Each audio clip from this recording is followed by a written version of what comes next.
বেশি কিছু বলবো না, শুধু 3 মিনিটের একটা বক্তৃতা দিচ্ছি, শুন।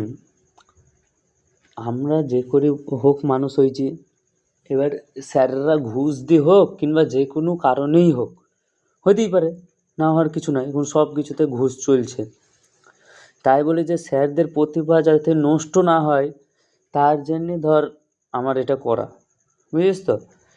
এবার ওদের একটা নির্দিষ্ট শিক্ষা আছে, এবার সেই শিক্ষাটা যাতে আমাদের ছাত্ররা পায়, সে সরকারের তরফ থেকেই হোক, পাবলিকের তরফ থেকেই হোক, কিংবা ধর প্রাইভেট টিউশনের তরফ থেকেই হোক, কোনো অসুবিধা নাই, বুঝিস তো। যেরকম স্যারেরা আসতো স্কুলে, সে জায়গায় আসবে এখানে, আর কিছু পরিবর্তন হবে না। এখানটা আসলো, ছাত্ররা ছাত্রদের মতন আসলো, কেউ স্টাইলিশ ফাইলিশ ও যা খুশি, কোনো ব্যাপার নাই, ঠিক আছে। এবার সমস্যার সব কিছু সমস্যার সমাধান আছে। আমি জানতামই না যে স্যারেরা বাতিল হয়ে যাবে, জানিস তো। যখন বাতিল হয়ে গেল, তা কি বলবো আর, সে সরকারও সেই রকম, সিবিআইও সেই রকম, যাই হোক।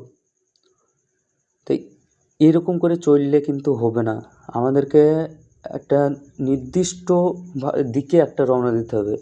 স্যারদের কাজ, স্যাররা যোগ্যতা যে প্রমাণ করতে পারছে, যে যোগ্যতা প্রমাণ করতে পারছে না, সে থাক, আমাদের এইখানটায় আসবে, আমাদের এখানে এসে দেখুন শিক্ষা দিবে। সমস্ত ব্যবস্থা, লাইট হোক, ফ্যান হোক, হোক, হোক, সমস্ত ব্যবস্থা আমি করে দিচ্ছি। আমার পাশে কে আছে তা আমি জানি না, আমি করে দিচ্ছি।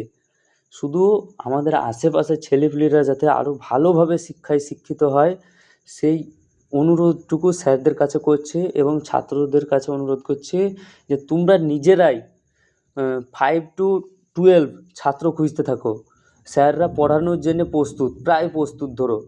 আজকে স্যারদের কলকাতায় ডাক, বুঝলে তো, আজকে স্যাররা কলকাতায় গিয়েছে।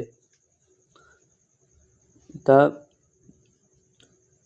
এর জন্য যা কিছু দরকার, বোর্ড দরকার, চক দরকার, ডাস্টার দরকার, যা দরকার, লাইট, আলো, ফ্যান, বাতাস সব আমি দেবো, কিন্তু কি অনেস্টলি পড়াইতে হবে। আর স্যারদেরও তো সংসার আছে, তাই মোটামুটি এক একজনের 200-250 করে দিলেই হবে। যে টিউশনটা ওই ধারে যাও, সেই টিউশনটা এদিকে আসো, কারণ এটা একের বাধা।